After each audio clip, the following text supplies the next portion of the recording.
And I thought, isn't that charming? And I said, do you have a favorite? And he said, yes, it's still on our refrigerator, it's kind of yellow. And when he told me what the ad was, have you ever had a moment when something washes up all over you and the hair stands up and you just get that chill? Well, that's what I had. And I thanked him for calling. This was January of 2004.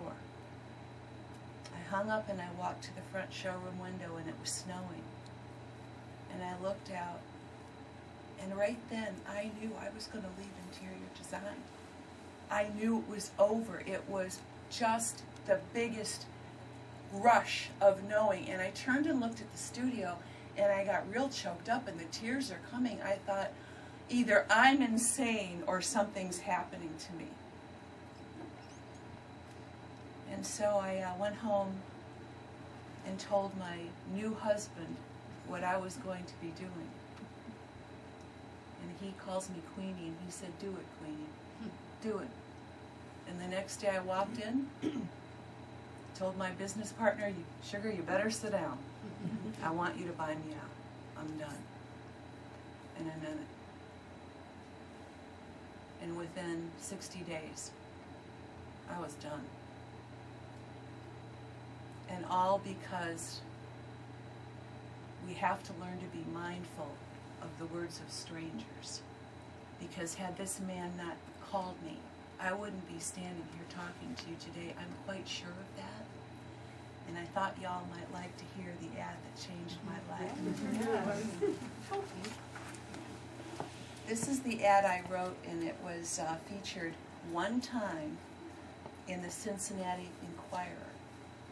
And this is for that outrageously crazy, wonderful desk that I just told you about, that I knew I had to sell or I was going to own it myself. And this is what it says. I don't know why I'm doing this because I know it by heart, but I guess I feel good putting on my glasses. Thursday morning, rain. Trudy woke and stared at the ceiling. She had to change her life. By 10 o'clock, she quit her job and ended her marriage, both via fax. At noon, she emerged from Gigi's salon a fiery redhead, and that was the last time anyone ever saw her. But 2 years later, a mysterious writer shoots to the top of the bestseller list. Her name, she claims, is Bunny Fields. Her first royalty check? It went for a Riverview condo. But the second check, it went for this. The exquisitely detailed writing desk. Perfect dolphin base, perfect leather top, and perfect for mysterious writing redheads. You go, Bunny. And that was the ad. And I stand here today and I look out at you and I think, you know, here's proof. This is the ad. This is on record. This was written so many years ago. And here I am looking at you. And I followed my dream. And I shot to the bestseller list. And it just kind of goes to prove that if we have a fire, whatever that fire is, I don't care what it is, if we honor it and we have the courage to just run for the roses, we can do it. I mean, I'm proof of that. There's no reason I should be here except that it's my fire, that I believed in it. No matter what happened, I believed in it. And before I read, I'll just give you another little story that you might really like. If anybody knows that getting published is about as easy as walking out the door and finding $10 million with your name on it. I mean, it's not going to happen. It is so difficult, and more so, I think, now than ever before. But ignorance is bliss, and even though I knew that, I didn't know it. I just kept writing. I was going to write. And when I got done, I thought, girl, you better edit this butt good. It took me 3 years and 3 months to write the book, and it took me 9 months to edit. And I kept tightening it and tightening it and tightening it, because the challenge for me was to write in the voice of a very bright 12-year-old girl, but who is also an old soul, to balance those out.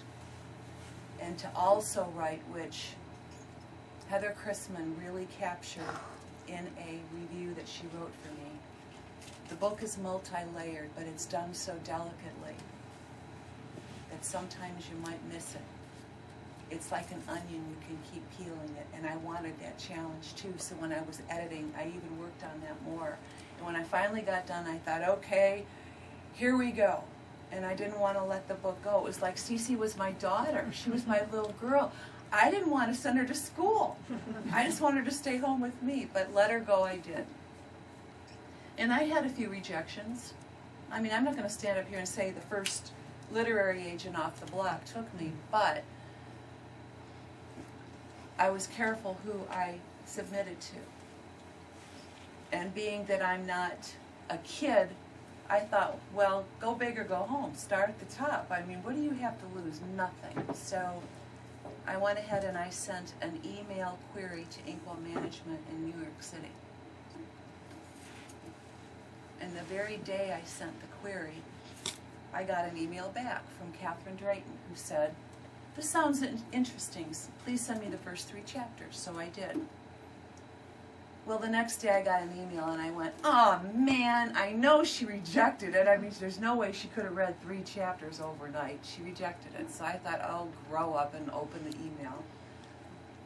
And sure enough, she said, I love this. Send me the rest of the manuscript in a Word document. So I did. It wasn't 36 hours later that I've got mail. And then I did know it was a rejection. There's no way that 320-some pages could have been read over a weekend. So I finally opened it and stared at the words. She said, I read this and I loved it. You've swept me off of my feet. Just love to represent you. So I'm crying, and I'm going to get my husband. Catherine Drayton from Inkwell Management loves Cece. And the phone rings, and we have caller ID, so I look at the number, and it's a string that goes off the screen, starting with a 9. I'm thinking, what is this? Some telemarketer. But I answered, and this Australian voice says, hello, Beth, it's Catherine. I didn't know she was Australian, nor did I know that she lived in Australia. Because now with the internet, you can live and work anywhere you want, especially if you're in the publishing industry, and she had been in New York, but she's Australian, and she had the opportunity to move back, so Inkwell loved her and said, go ahead, we do everything by email anyway. So after she built my ego up to the point where I couldn't even get through the door, I was so excited, she said, well, darling, we'll send it out to several publishers, but they're at the Frankfurt Book Fair, and they won't be back for another week. And I don't want it just sitting around, so I'll send it out the Monday they get back. And then sit tight, we should hear something 2 to 3 weeks. I thought, great, it's out of my hands finally. I don't have to worry about it. We'll see what happens. So she sent it out on a Monday. Tuesday afternoon, she called and said, hello, it's Catherine. I hope you're sitting down. I said, no. She goes, sit down. We have several publishers that are chomping at the bit. They love it. Have you ever heard of Pamela Dorman? Well, of course I had. Is Pamela Dorman. She's probably the most well-respected editor of women's fiction with a literary bent. She said she loves it so much she wants it off the table. So she told me what was offered, and I was like, yes, that's great. And she said, we'll just keep going. We're going to get what the book is worth. And she called me back, and by gosh, it happened. And I couldn't believe it, that here I had nearly died, left my business not knowing what I was going to write about, what I was going to do. And then Catherine Drayton came in, and then the legendary Pamela Dorman.